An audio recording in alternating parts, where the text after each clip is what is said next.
سوال: صحابہ کے گستاخوں کے ساتھ کیسا برتاؤ کرنا چاہیے؟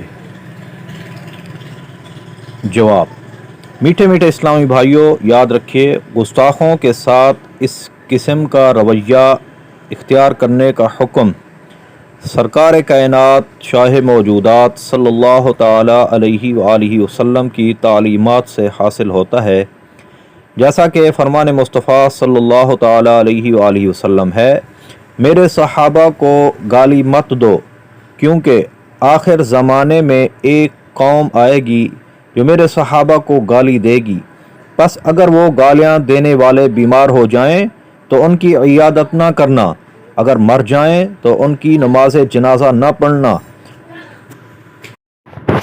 ان سے ایک دوسرے کا نکاح نہ کرنا، نہ انہیں وراثت میں سے حصہ دینا، نہ انہیں سلام کرنا اور نہ ہی ان کے لیے رحمت کی دعا کرنا۔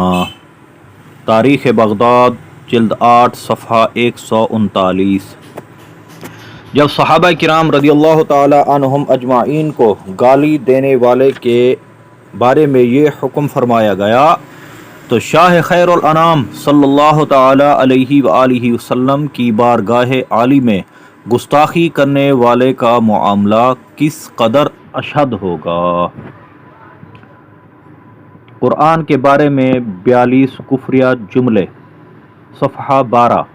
صلو علی الحبیب صلی اللہ تعالی علی محمد صلی اللہ علیہ وآلہ وسلم۔